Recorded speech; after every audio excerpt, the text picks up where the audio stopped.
Sejam bem-vindas, bem-vindos, queridos e amados alunos do curso Mater Dei de Teologia Bíblica e Doutrinal.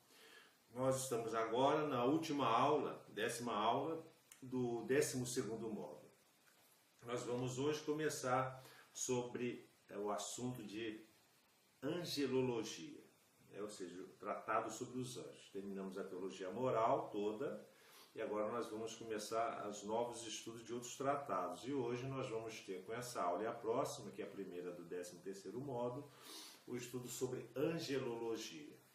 Vamos fazer a nossa oração inicial, pedindo a Deus que nos dê força, saúde, inteligência, discernimento, entendimento da sua doutrina, da sua palavra, para que possamos viver com os dons da fortaleza a nossa fé. Em nome do Pai, do Filho e do Espírito Santo. Amém. Senhor Deus, fazei que nós, vossos filhos, que buscamos conhecer mais os vossos ensinamentos, cresçamos na nossa fé e no vosso conhecimento, para que possamos adorar-vos e amar-vos como vós mereceis. Por nosso Senhor Jesus Cristo, vosso Filho, na unidade do Espírito Santo. Amém. Em nome do Pai, do Filho e do Espírito Santo. Amém. Então, nessa aula, agora, 8ª aula do 12º módulo, nós vamos estudar a primeira parte do tratado de angelologia. O que é angelologia? Angelologia é o tratado teológico que estuda os anjos, né? A natureza dos anjos, quem são os anjos, a finalidade dos anjos, né? Enfim. Vamos agora aqui então, dar início. Vamos fazer uma apresentação desse tratado. Então, o conceito de angelologia. Bem, denomina-se angelologia, antes de mais nada, o tratado acerca dos anjos, cuja existência aparece, claro, aonde? Na Bíblia. Os fundamentos que nós encontramos para a angelologia, a existência dos anjos, não é invenção, não é ficção, mas o seu fundamento é bíblico, ou seja, se encontra nas Sagradas Escrituras. A igreja é firmada, portanto, na palavra de Deus, nas Escrituras, a igreja afirma a existência de um mundo invisível, mais belo e mais perfeito que o mundo visível. Nós sabemos que a criação, como nós rezamos no credo, creio nas coisas visíveis e invisíveis. Então Deus criou o mundo invisível que precedeu ao mundo visível na criação. Deus criou primeiro o mundo invisível, depois o mundo visível. Então esse mundo invisível, ou seja, que não é percebido pelos sentidos humanos, ele é muito mais perfeito e muito mais belo. Bem, no início, antes da criação do homem, Deus criou os anjos, puros espíritos, naturezas simples. Como assim simples? Eles não eram compostos. Nós somos natureza composta. Nós somos corpo e alma, o ser humano. Somos criaturas compostas. Os anjos, por sua própria natureza, eles têm natureza simples, ou seja, são puros espíritos. Eles não têm a parte material, a parte corpórea. Eles, imaculados não somente na inteligência, que não pode ser surpreendida pelo erro, eles têm uma inteligência muito refinada, muito superior à nossa, e que não é surpreendida pelo erro. Mas ainda na vontade que não pode ser perturbada pela violência das paixões. Além das suas duas faculdades, suas duas potências, inteligência e vontade, a inteligência é refinadíssima, muito superior, e a sua vontade também ela não é afetada pelas paixões, pela violência das paixões. Eles não sentem paixões, porque eles não têm natureza composta, são puros espíritos por sua própria natureza. Tudo neles, nesses seres angélicos, tudo é comedido e justo, não pode ser perturbada pela violência das paixões. Tudo neles é comedido e justo, tanto o amor do bem como o ódio do mal. Então eles sentem amor pelo bem e sentem uma repulsa pelo mal. Não sujeitos às inconstâncias ou às hesitações, porque as suas inteligências livres e desembaraçadas das formas sensíveis e corporais, porque eles não possuem corpos, são imensamente superiores às nossas, conhecendo diretamente a Deus, cuja imagem radiante se reflete como em um espelho. Creem em seus raciocínios, só fazem o que querem e pretendem viver sob o poder de Deus. Então eles vivem, né, eles refletem a grandeza de Deus, então eles vivem, né, dentro da vontade de Deus. Qual é a etimologia, qual a origem dessa palavra anjo? Bem, a palavra anjo vem do grego angelos, uma transliteração se escreve angelos, mas nos caracteres gregos, né, que eu aqui não coloco, mas está na nossa apostila, e que serviu essa palavra para a tradução da palavra hebraica. Angelos, do grego, vem de uma palavra grega, a tradução grega da palavra malak, que significa mensageiro. Então, malak, em hebraico, significa mensageiro. Angelos é a tradução de malak do hebraico para o grego. Angelos significa mensageiro. A existência dos anjos. Bem, pela simples razão, independentemente da revelação, o homem pode chegar de algum modo ao conhecimento da existência dos anjos. Com efeito, a existência dos seres puramente espirituais não repugna a razão. Quer dizer, é uma coisa que a razão não, digamos, repele.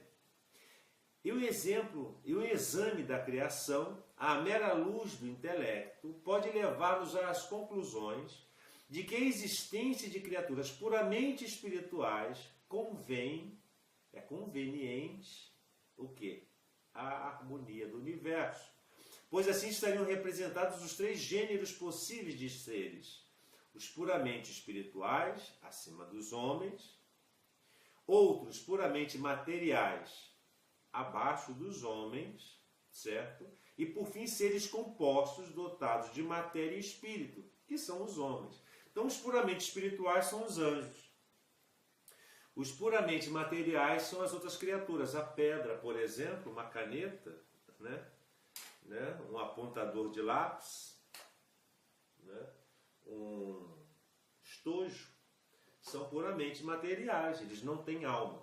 E entre os puramente espirituais e os puramente materiais existiriam os seres compostos de corpo e alma, ou seja, nós, os seres humanos, né? De alma, matéria e espírito. E a crença comum dos povos, constante em todos os lugares e em todas as épocas, sempre afirmou a existência desses seres de natureza superior aos homens e inferior à divindade, né? Uma coisa, porém, é a mera possibilidade da existência de seres puramente espirituais, e outra coisa é a sua realidade objetiva. Então, uma coisa é você achar que provavelmente possa existir, outra coisa é que realmente existam. A existência dos anjos e dos demônios, que são anjos decaídos, que nós vamos ver isso mais adiante um pouco, seria para nós um problema insolúvel. Como você vai saber sobre isso? Esse problema seria insolúvel. Não houvesse a tal respeito especial revelação divina por meio da Sagrada Escritura e da tradição. Então, nós só sabemos da existência dos anjos e demônios não porque a razão chegou a essa conclusão, mas porque houve uma revelação divina que se encontra na Escritura e também na tradição. Mas o que é tradição? A tradição, em sentido amplo, é o conjunto de ideias, sentimentos e costumes, como também de fatos que numa sociedade se transmitem de maneira viva de geração em geração, né? Em sentido estrito teológico, né, chama-se tradição o conjunto, no nosso caso a tradição da igreja, o conjunto de verdades reveladas que os apóstolos receberam de Cristo ou do Espírito Santo, ou seja, de Deus, e transmitiram independentemente das Escrituras Sagradas. Transmitiram a quem? A igreja, que as conserva e transmite sem alteração. Bem, essa revelação, né, que nós tivemos na Sagrada Escritura dos anjos, né, e dos demônios, foi feita a quem? A nossos primeiros pais e se conservou na humanidade por via da transmissão oral dos patriarcas. Com o tempo e também por obra do demônio, sem dúvida, essa revelação primitiva foi se corrompendo restando dela meros vestígios no paganismo antigo e no atual. Então essa ideia de anjos e demônios existe, essa ideia existe também em vestígios em culturas pagãs, porque no início havia uma revelação que foram dadas pelos patriarcas, mas com o tempo foram se corrompendo essas transmissões e restaram resquícios, vestígios, relíquias em determinadas culturas. Por isso que muitas vezes nós encontramos certas coisas na doutrina cristã, na tradição cristã, que também há em outras culturas, inclusive pagãs. Nas brumas desse paganismo encontramos seres incorpóreos, ora malfazeiros, ora benignos, quase sempre cultuados como divindades ou quase divindades. Para preservar o povo judeu da contaminação por essa deformação politeísta pagã, os autores sagrados, durante largo período, evitaram mencionar nominalmente o espírito das trevas. E pela mesma razão não se encontram muitos pormenores no Antigo Testamento sobre a natureza dos anjos e dos demônios, embora sejam mencionados a cada passo da Escritura. Vejam bem, a revelação definitiva só se verifica em quem? Em nosso Senhor Jesus Cristo. Porém, a Bíblia não traz toda a revelação sobre o assunto do mundo angélico, não traz, ela não esgota esse assunto. Sendo necessário recorrer, então, se não está na Escritura, vamos recorrer a quem? À tradição. A tradição, como se sabe, encontra-se recolhida onde? Nos documentos dos Santos Padres. Quem são os Santos Padres? Santos Padres, ou Padres da Igreja, também conhecidos assim, né? São certos escritores eclesiásticos antigos, dos primeiros séculos da Igreja, que se distinguiam pela doutrina ortodoxa e santidade de vida, e são reconhecidos pela Igreja como testemunhas da tradição divina. A existência dos anjos, portanto, é uma verdade de fé. Quem nega a existência dos anjos incorre em heresia. Consequentemente, quem nega os anjos e, consequentemente, os demônios também. Né? Que é aprovada essa verdade de fé pela Escritura e pela tradição. Né? A Sagrada Escritura, vejam bem, refere-se inúmeras vezes a seres racionais, inferiores a Deus e superiores aos homens. Logo, segundo ela, esses seres que nós denominamos anjos existem. Né? Tudo bem? Então, continuando. Então, nós encontramos a tradição aonde? Nos Santos Padres, nos documentos desses Santos Padres ou Padres da Igreja. E nos demais escritores eclesiásticos dos primeiros tempos, assim como nos documentos do magistério, os papas e os concílios. Na liturgia encontramos isso e nos monumentos da antiguidade cristãs, nas catacumbas, nos cemitérios, etc. Né? Aí nós falamos aqui em verdade de fé, né? Negar a existência dos anjos ou dos demônios é negar uma verdade de fé. O que é uma verdade de fé? Verdade de fé é aquela verdade que se encontra onde? Na revelação. E é proposta pela Igreja aos fiéis como verdade que se deve crer. Agora, quando você fica na negação pertinaz de uma verdade de fé, se constitui uma heresia. Então, a pessoa que fica dizendo que anjos não existem ou que os demônios não existem, ela incorre em heresias. Por quê? Porque ela nega uma verdade de fé. Essa verdade foi definida sobre os anjos solenemente como dogma, ou seja, uma verdade indiscutível, no Concílio IV de Latrão, em 1215, que diz o seguinte: Deus, desde o princípio do tempo, criou do nada duas espécies de seres, os espirituais e os corporais, isto é, os anjos e o mundo. De forma igual se expressa o primeiro concílio do Vaticano, no ano de 1870. Então, essa é uma introdução. Agora nós vamos ver sobre a natureza angélica. O que é a natureza angélica? A natureza, ou seja, qual é a essência, né, do anjo?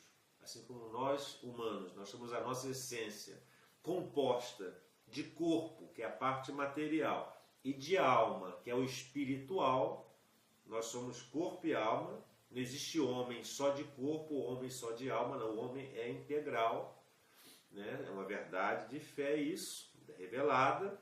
Então, agora, os anjos também têm a sua natureza, eles são puramente espirituais. Então aí vem agora a citação do livro de Daniel, capítulo 14, versículos 32 a 35, que diz o seguinte: Então o anjo do Senhor tornou pelo alto da cabeça e tendo pelos cabelos, levou com impetuosidade de seu espírito até Babilônia sobre a cova. Então o anjo do Senhor. Essa citação de Daniel. É tal o esplendor de um anjo, o anjo tem um tal esplendor, que as pessoas às quais a essas pessoas a que ele aparece, o anjo, muitas vezes se prostram por terra por temor e reverência, até para adorá-los, pensando que se trata do próprio Deus. Eles são tão esplendorosos que as pessoas que não os conhecem, quando eles aparecem, se prostram querendo adorá-los, pensando que fosse a própria divindade, conforme nós encontramos nas Escrituras e na vida dos santos. E assim que São João conta no Apocalipse: prostrei-me aos pés do anjo para adorar. Porém ele disse-me: vê, não faças mal, não faças tal isso, porque eu sou o servo de Deus como tu. Adora somente a Deus. Apocalipse 22, 9. É essa natureza maravilhosa que vamos estudar agora. Então, os anjos são seres racionais, eles têm razão. São livres, eles gozam de liberdade. Os anjos são seres intelectuais ou racionais, só que inferiores a Deus e mais perfeitos que os homens. Eles são puros espíritos, não estando ligados a nenhum corpo como nós. São dotados de uma inteligência luminosa e de vontade livre e possante, ou seja, muito forte. Tendo sido criados por Deus do nada, como tudo ou mais, toda a criação, ou pelo próprio fato de serem puramente espirituais, por eles serem puramente espirituais, eles são imortais, pois não tem nenhuma ligação com a matéria corruptível como nós temos, né? Nós somos mortais enquanto corpo, mas enquanto alma nós somos imortais. E essa disjunção do corpo perecível mortal com a alma imortal, essa disjunção se dá com a morte, devido ao pecado original. Mas quando nós, que somos batizados, recebemos a vida espiritual com a vida do Senhor, nós iremos recuperar, resgatar essa perfeita junção do corpo e da alma, e a alma, que é imortal, fará com que o corpo, por graça divina, uma graça especial, fará com que o corpo se torne também imortal. Vai ser um corpo glorioso, não mais um corpo corruptível. Ao contrário da natureza do homem, a nossa natureza, que é composta, isto é, formada de dois elementos distintos, o corporal e espiritual, ou seja, o corpo e a alma, os anjos têm natureza simples, puramente espiritual, eles não têm corpo ou matéria. Embora a alma humana seja igualmente espiritual, a alma humana também é espiritual, igual os anjos, não de natureza angélica, mas espiritual também.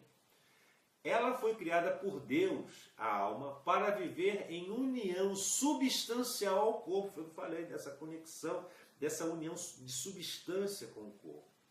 Quando se dá a morte e a alma se separa do corpo, a alma, permanece em um estado de violência, enquanto não se dá a ressurreição dos mortos. Por que em estado de violência? Porque não é da natureza do homem a alma viver sem o corpo. Ela só se restaura a sua integridade de natureza humana quando ela se junta ao corpo, se juntará ao corpo por ocasião da parousia, da ressurreição dos mortos. Já os anjos não têm necessidade de um corpo como o homem. Eles não são compostos. Desse modo, é um ser muito mais perfeito, sendo inferior quanto à natureza ao próprio Deus. Não se pode, pois, ao pensar nos anjos, concebê-los à maneira de uma alma humana separada do seu corpo. Jamais. O anjo não é uma alma que se separou do corpo, não existe isso. A própria natureza dela é simples, é puramente espiritual, é espírito puro. Esta última não é capaz daquilo que o anjo pode fazer sua simples natureza. Então, o anjo ele não precisa de corpo, porque a sua própria natureza já é completa e perfeita. Tal como o homem, os anjos existem realmente, enquanto pessoas, são pessoas.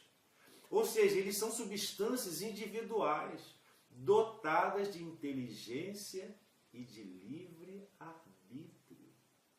Eles são dotados de inteligência e liberdade, de livre arbítrio. Em outros termos, eles têm uma existência real, verdadeira, diferente dos outros seres, sendo capazes de conhecer, de amar, de servir, de escolher entre uma coisa e outra. Eles não são, portanto, seres imaginários, fictícios, concebidos pelo homem como mero modo poético de se exprimir, ou como personificações das virtudes e dos vícios humanos, ou das forças da natureza, nem tampouco são emanações do poder de Deus. Não! Eles são pessoas. Pessoas espirituais, pessoas de uma natureza própria, que nós chamamos de natureza angélica. É clássica a definição de pessoa, do termo pessoa, dado por Boécio. E qual é a definição que Boécio deu? Rationalis nature individua substantia. Ou seja, pessoa é a substância individual de natureza racional. É a substância individual, ou seja, é uma essência, é uma existência individual de natureza racional. Ou seja, essa substância ela tem a sua essência de razão, de inteligência racional. Os anjos foram elevados à ordem sobrenatural, como nós somos no batismo. O batismo nos dá a aptidão, a capacidade de sermos elevados à ordem espiritual. Os anjos foram elevados à ordem sobrenatural, isto é, chamados a participar da vida da graça, cujo objetivo, cujo fim é o quê? É a visão beatífica de Deus. Isso é importantíssimo. Esta elevação à ordem sobrenatural, à visão beatífica de Deus, ela é gratuita. Mas discute-se em que momento se deu. Que momento aconteceu isso na criação dos anjos? Para Santo Tomás, foi no momento mesmo da sua criação. É de fé que os anjos deveriam ter sofrido uma prova. Porém, não se sabe qual teria sido essa prova. Depois dessa prova, dessa provação, cessou para eles o tempo de merecer. É também de fé que os anjos bons gozam para sempre da visão beatífica e que os anjos maus, os demônios, foram condenados à pena eterna. Isso daí. Existe uma doutrina que explica essa opção, né, essa aprovação, como teria sido feita, mas isso aí nós vamos ver em outra ocasião. Agora vamos ao conhecimento e comunicação angélica. Como se dá, como acontece isso, né? Bem, os anjos foram elevados, veja bem, é questão de livre discussão, tudo quanto se refere ao conhecimento angélico, a comunicação de uns com os outros, como é que eles se comunicam, né? Como se dá o conhecimento para eles, bem como o que se refere ao seu ato de vontade, como é que eles exercitam essa vontade. É certo que a sua capacidade é de conhecer, embora incomparavelmente superior ao homem. Eles têm a capacidade deles de conhecimento é infinitamente maior que a do homem, e que o nosso é limitado, mas, né, eles não conhecem naturalmente os mistérios divinos, nem o futuro livre ou contingente. Eles não têm essa condição. Eles não conhecem a essência dos mistérios divinos. Não. aliás, eles nos conhecem naturalmente, aquilo não foi connatural com eles, eles começaram a participar dos mistérios divinos, do conhecimento. Nem o futuro eles têm conhecimento, o futuro livre ou contingente, eles não têm. Também é certo que tem pleno livre-arbítrio, então isso eles têm, né? O pleno livre-arbítrio, eles não são escravos de Deus, não são robotizados por Deus, não. Os anjos e também os demônios, que são anjos pervertidos, pela sua própria natureza não têm capacidade de conhecer o futuro, que depende de um ato livre de Deus ou do homem. Eu posso decidir, eles podem insinuar que eu faça isso ou aquilo, mas quem decide sou eu, o homem. Então eles não sabem o futuro, porque o futuro depende da ação livre das pessoas, das escolhas, das opções. Porém, dada a sua inteligência agudíssima, refinadíssima, e seu conhecimento da natureza e de suas leis, eles podem prever qual o desenrolar dos acontecimentos postas as cenas causais. Então, eles podem, pela sua inteligência, prever alguma coisa, porque eles já conhecem, né, previsivelmente como iria acontecer, mas não necessariamente que vai acontecer daquela maneira. Também podem, em razão da sua profunda penetração psicológica e do conhecimento da alma humana que eles têm, eles podem fazer conjecturas mais ou menos prováveis de como os homens reagirão diante de determinadas circunstâncias e assim prever o que acontecerá daí. Não que eles vão adivinhar, mas podem prever devido às circunstâncias, devido ao conhecimento que eles têm da própria natureza humana. Para dar uma ideia da perfeição do conhecimento angélico, parece oportuno aqui transcrever a explicação do cardeal Lépicier, que é um grande especialista na matéria, tratado de angelologia.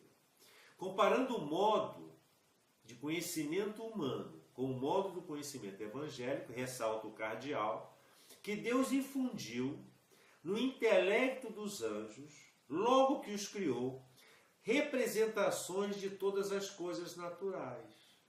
Logo no ato da criação dos anjos, Deus infundiu na sua mente, na natureza dos anjos, representações de todas as coisas naturais.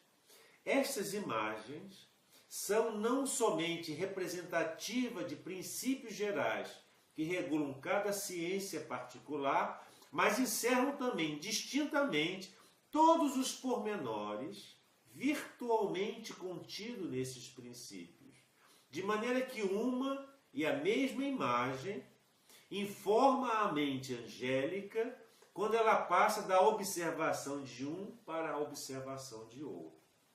Ou seja, o anjo, com um simples olhar, a imagem que representa, digamos, o reino animal, conhece não só as várias espécies de animais existentes, mas também cada indivíduo que exista ou tenha existido dentro de cada espécie, assim como as suas propriedades particulares e seus meios de ação. Então Deus deu a ele uma capacidade, ao anjo, de conhecer praticamente tudo, né, de cada realidade criada. E o mesmo sucede com o conhecimento de qualquer objeto, seja ele qual for, que se encontre no reino da natureza, seja orgânico, seja inorgânico, ou seja uma planta, um animal, seja uma pedra, seja um mineral, uma coisa qualquer, né? Seja orgânico ou inorgânico, material ou espiritual, visível ou invisível. Chama-se futuro livre ou contingente aquele que depende, seja pela vontade divina, seja pela vontade humana. Então, tudo aquilo que depende da vontade divina ou humana se chama futuro livre ou contingente. Porque não é uma coisa já predeterminada, depende de decisão de uma coisa ou de outra. Distingue-se do futuro necessário. Existe o futuro contingente ou livre que se distingue, que é diferente do futuro necessário. O que é o futuro necessário? O futuro necessário é aquele o qual não depende do livre-arbítrio, mas decorre de causas que, uma vez postas, levam necessariamente a um determinado efeito. Assim, à noite sucede o dia. A semente lançada à terra germinará dentro de determinado tempo, se verificarem todas as condições necessárias a isso, independentemente da vontade divina que já está manifestada no ato da criação daquela espécie ou da própria natureza humana. Uma planta não depende de mim para nascer. Estando ela em condições normais e necessárias, ela vai germinar, vai crescer, independente se eu querer ou não, né? Por aqui se pode ver que a ciência humana é muito é muito excedida pela ciência da mente angélica, tendo tanto em expressão como em precisão. Diz isso o cardeal Lipsier em sua obra O Mundo Invisível.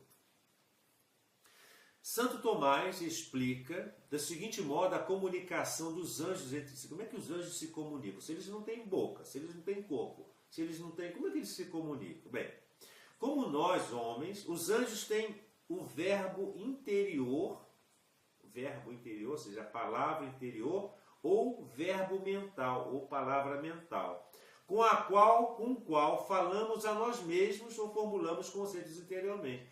Quando nós pensamos conosco mesmo, nossos pensamentos, nós não nos comunicamos com nós mesmos, nós não temos formulações mentais, né? São espécies, né, mentais que nós temos. Então, os anjos se comunicam através desse verbo interior que eles têm, como nós conosco mesmos, né? Mas vejam bem, enquanto nós só podemos comunicar esse pensamento a outros por meio da palavra oral, quando a gente pensa uma coisa, mas a gente quer comunicar a outro ser humano, a gente comunica pela palavra oral. Ou de outro meio externo, escrevendo, né, fazendo gestos, pois entre nós e os demais existe a barreira do nosso corpo, que vela, esconde o nosso pensamento. Já os anjos, eles não têm essa barreira corpórea. Basta a eles, por um ato da vontade, se dirigirem aos outros anjos para que o seu pensamento, ou seja, esse verbo interior ou verbo mental, essa espécie, digamos, essa espécie mental, se manifeste a eles. Como os anjos são diferentes entre si, e uns são mais perfeitos que os outros, os mais perfeitos iluminam os menos perfeitos, ao comunicar-lhes aquilo que eles veem mais em Deus. Um anjo comunica ao outro, o mais perfeito ao menos imperfeito, eles se comunicam transmitindo aquilo que eles aprendem de Deus ou veem de Deus. Do mesmo modo, eles podem também iluminar os homens, comunicando-lhes bons pensamentos, embora de forma diferente daquela pela qual um anjo se comunica com o outro. Com a mente humana, ele necessita do concurso da fantasia para entender as coisas. Nós precisamos, né, fantasiar as coisas para entender as coisas. Os anjos comunicam as verdades ao homem por meio de imagens sensíveis. Porque nós só percebemos as coisas através das coisas sensíveis, porque nós temos um corpo.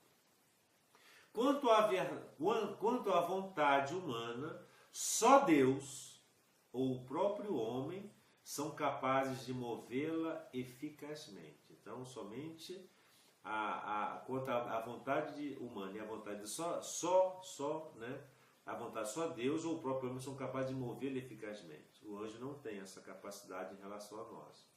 O anjo, o outro homem, só pode movê-la por meio da persuasão. Então, quero decidir uma coisa, depende só de mim. Depende só de mim. Deus pode até me mover, mas a decisão é minha. Outro homem, pode me influenciar através da persuasão. Através da persuasão, né? Através da persuasão, ele pode tentar me influenciar para a minha decisão. O anjo é a mesma coisa. Ele pode tentar me persuadir, mas a decisão é minha. No entanto, tal poder formalmente revelado, como se pode ver, por exemplo, no livro de Daniel, o profeta fora jogado na cova dos leões para que perecesse. Por ação divina, os animais não fizeram mal. como está em Daniel, capítulo 6, versículo 21. O meu Deus enviou o seu anjo e fechou a boca dos leões, e estes não me fizeram mal algum. No entanto, para alimentá-lo, Deus quis servir-se do profeta Abacuque, conduzido até a cova por um anjo. Narra a Escritura. Estava então o profeta Abacuque na Judéia e tinha cozido um caldo e esfarelado os pães dentro de uma vasilha e ia levá-los ao campo aos ceifeiros que lá estavam. E o anjo do Senhor disse a Abacuque: leva a Babilônia essa refeição que tens, para dares a Daniel que está na cova dos leões. E Abacuque respondeu: Senhor, eu nunca vi a Babilônia, não sei onde é a cova. Então o anjo do Senhor tomou-o pelo alto da cabeça e, tendo-o pelos cabelos, levou-o com a impetuosidade do seu espírito até a Babilônia, para a cova. Ou seja, quando Daniel estava na cova, quem alimentou foi o profeta Abacuque, levado por um anjo. O próprio Salvador deixou-se carregar pelo demônio, o próprio Jesus deixou-se carregar pelo demônio até o alto do monte para ser tentado, Mateus 4, capítulo 5, versículos 5 a 8. Em São Mateus, sobre a ressurreição do Senhor, está escrito: um anjo do Senhor desceu do céu e, aproximando-se, removeu a pedra e estava sentado sobre ela, Mateus 28, 2. Quando Jesus ressuscitou, quem tirou a pedra do sepulcro foi um anjo. O próprio Salvador,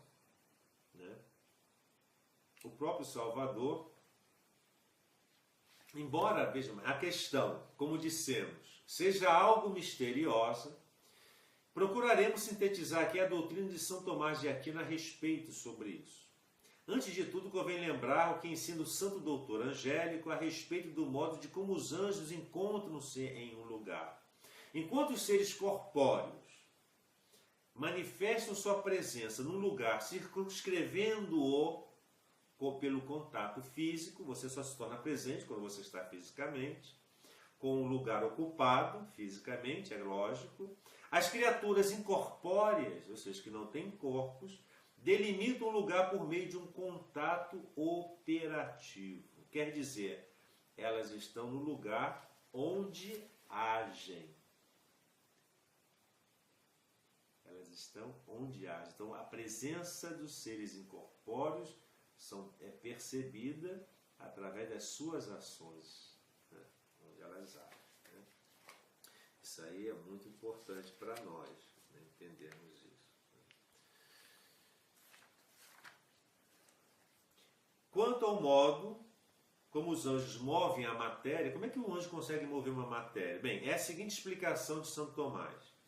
O ser superior pode mover os seres inferiores porque tem em si, de um modo mais eminente, as virtualidades desses seres inferiores. Assim, o corpo humano é movido por algo superior a ele, que é a alma, que é espiritual, a qual, através da vontade, que é também imaterial, move os membros corpóreos ao seu bel prazer. É claro que o que nos move é a alma. Um corpo sem alma é inerte, é morto, Logo, não repugna a razão que uma substância espiritual possa mover a matéria. Ou seja, um anjo possa mover a matéria, pelo mesmo princípio que a alma movimenta o nosso corpo. Entretanto, no caso da alma humana, ela só pode mover diretamente aquele corpo com o qual está substancialmente unida às demais coisas. Então, nós podemos movimentar as coisas porque o nosso corpo está unido à alma. Ela só pode mover por meio desse corpo. É lógico, nós só podemos mover as coisas se nós usarmos o nosso corpo. Ora, como os anjos são seres espirituais, não estando substancialmente unidas a nenhum corpo material, sua força de ação sobre a matéria não está delimitada por nenhum corpo determinado, como nós. Daí se segue que eles podem mover livremente qualquer matéria.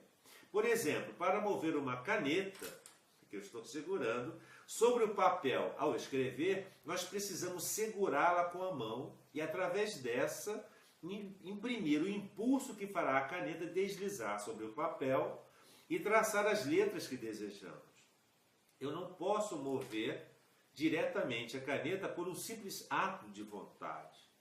Pelo ato de vontade, eu agarro a caneta e movo a minha mão, seguindo os meus intentos. Este movimento se produz pelo contato operativo. Agora, quando o anjo movimenta uma matéria, esse movimento se produz pelo contato operativo, ou seja, do ato, da ação dele, do anjo à matéria, impulsionando um primeiro local, um movimento local. Por meio desse primeiro movimento local, o anjo pode produzir outros movimentos na matéria, utilizando-se dos próprios recursos dela, da matéria, como o ferreiro que utiliza o fogo para dobrar o ferro. O cardeal Lipsier observa que, como os anjos possuem conhecimento das leis físicas e químicas que ultrapassa quanto a ciência possa ser descoberto ou venha a descobrir, e além do mais, tem poder imenso sobre a matéria, podemos dizer que dificilmente se encontrarão no universo fenômenos que os anjos não possam produzir de um modo ou de outro. Ou seja, como eles têm conhecimento de tudo, que a própria ciência ainda não foi descoberta ou sabe, eles têm poder sobre tudo praticamente. Esses fenômenos são por vezes tão surpreendentes que chegam a parecer verdadeiros milagres. Porém, não são milagres, pois, embora ultrapassem de longe a capacidade dos homens, não estão acima do poder angélico. Ele exemplifica, o cardeal diz o seguinte: um rápido exame dos fenômenos que ocorrem no mundo físico bastará para nos dar uma ideia dos maravilhosos efeitos a que os seres angélicos podem dar causa. Por exemplo, em primeiro lugar, assim como, devido às forças da natureza, massas enormes se podem deslocar, ou sob a ação de agentes físicos, os elementos das matérias dissolvem ou trabalham em conjunto, como quando provocam as tempestades, furacões e procelas. Assim também um anjo, sem a cooperação de quaisquer agentes intermediários, transfere de um lugar para o outro os corpos mais pesados, levanta-os e conserva-os suspensos durante determinado tempo, agita as mais pesadas substâncias e provoca colisões entre elas. Pode o mesmo anjo revolver cidades e vilas, provocar terremotos e encapelar as ondas do mar, originar tempestades e furacões, parar a corrente dos rios e, se assim entender, dividir as águas do mar. Além de tudo isso, pode também um anjo, usando das próprias forças, produzir os mais surpreendentes efeitos ópticos, não só obrigando substâncias desconhecidas para nós espargir jorros de luz, mas também projetando sombras que se assemelham a representações fantasmagóricas. Pode ainda, sem a ajuda de qualquer instrumento, pôr em movimento elementos da matéria, fazer ouvir músicas mais harmoniosas ou produzir os mais estranhos ruídos, tais como pancadas repetidas ou explosões múltiplas e súbitas. São ainda os anjos capazes de aglomerar nuvens, provocar relâmpagos e trovões, arrancar árvores gigantescas, arrasar edifícios, rasgar tecidos e quebrar as rochas mais duras. É-lhes também possível fazer com que um lápis escreva, por assim dizer, automaticamente certas frases com um sentido inteligível, assim como dar aos objetos formas diferentes das que são peculiares à sua natureza. Podem, até certo ponto, suspender as funções da vida, parar a respiração do corpo, acelerar a circulação do sangue e fazer com que sementes lançadas à terra cresçam dentro de pouco tempo, até atingirem a altura de uma árvore, com folhas, botões e até com frutos. Ao anjo é possível fazer todas estas coisas no mais breve espaço de tempo, por causa do seu poder sobre os elementos da matéria. E sem a menor dificuldade, imitando perfeitamente as obras da natureza e dando em tudo a impressão de que se trata de efeitos e causas naturais. Isso está na obra do cardeal Lépicier, O Mundo Invisível. E qual o poder dos anjos sobre o homem? Bem, vamos lá. O anjo pode produzir efeitos corpóreos maravilhosos. Ele pode, através do movimento que imprime a matéria, produzir mudanças nos corpos, mas de tal forma que apenas se sirva da natureza, desdobrando as potencialidades dessa natureza. Assim ele pode, nos homens, favorecer ou impedir a nutrição ou provocar doenças. Mas ele não pode fazer qualquer coisa que esteja completamente acima da natureza, como, por exemplo, ressuscitar pessoas mortas. Ele não pode fazer isso. O anjo tem ainda poder de favorecer ou impedir movimentos da sensualidade, a deleitação, a dor, a ira, a memória e afetar de vários modos os sentidos externos e internos, isto é, os 5 sentidos, a memória e também a imaginação. Do mesmo modo, o anjo pode aguçar a força da inteligência e, de um modo indireto, mover que o intelecto, excitando imagens na fantasia ou propondo questões, quer à vontade, solicitando-a para que escolha algo. O anjo ainda pode formar para si um corpo com o qual aparece aos homens, como, por exemplo, o arcanjo São Rafael fez com Tobias. Santo Agostinho diz que os anjos aparecem aos homens com um corpo que eles não somente podem ver, mas também tocar, como é provado na Sagrada Escritura. Gênesis capítulo 18, versículo 2, Lucas capítulo 1, versículo 26, Atos 12, versículo 7 e o livro de Tobias. O anjo move o corpo que assume como nós poderíamos mover um boneco, dando a impressão de que ele está vivo, fazendo-nos imitar os movimentos dos homens. Quando São Rafael parecia comer na companhia de Tobias, ele apenas fazia o corpo do qual estava se servindo mover-se como faz um homem nessa circunstância, mas sem consumir o alimento. Os espíritos angélicos não podem fazer milagres propriamente ditos, mas sim coisas maravilhosas que ultrapassam o poder humano, não, porém, o angélico. Por exemplo, graças ao seu poder e conhecimento extraordinário, podem curar doenças, restituir a vista aos cegos, fazer prodígios como elevar uma pessoa e carregá-la pelos ares, fazer falar uma serpente, etc. E quais são os testemunhos das Sagradas Escrituras em relação aos anjos? Bem, o que são anjos? Né? Os anjos são filhos de Deus, Jó, capítulo 1, versículo 6, capítulo 2, versículo 1. São protetores dos homens, Salmo 90, versículo 11.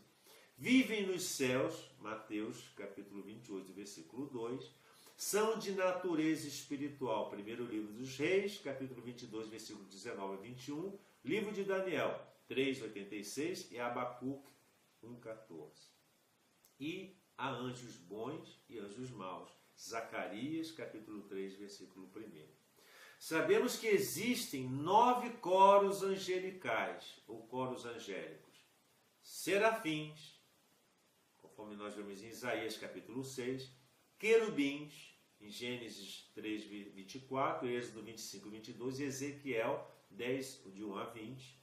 Os tronos, dominações, potestades, principados, Colossenses 1,16, as virtudes, Efésios 2, 1, 21, arcanjos, 1 aos Tessalonicenses 4, 14 a 16 e Judas 9, e os anjos que cuidam dos indivíduos, Tobias 5, Salmo 90, 11, Daniel 3, 49 e Mateus 18, 10. Os evangelhos dizem que os anjos contemplam a face de Deus, Mateus 22, 30, 18, 10, e que se alegram pela conversão dos homens, Lucas 15, 10. Dizem ainda que eles levaram Lázaro ao seio de Abraão, Lucas 16, 22. Agora, em relação aos 3 arcanjos, Gabriel, Miguel e Rafael. Gabriel significa Deus é força. Aparece em Daniel 8,16, 9,21 e Lucas 1,19, 26. Miguel, que significa quem é ou quem é como Deus. Deus, quem como Deus. Aparece em Daniel 10, 13 e 22 e 12, 1. No livro de Judas 9, no Apocalipse 12, 7, São Miguel é o padroeiro de toda a igreja. E Rafael, que significa Deus cura, ou cura de Deus, aparece no livro de Tobias, capítulo 3, versículo 25. Então nós terminamos aqui essa primeira aula sobre angelologia, a última aula desse módulo 12. No próximo módulo, que é o módulo 13º, nós vamos continuar o estudo de angelologia. Que o Senhor nos abençoe, guarde-nos de todo mal e nos conduza à vida eterna.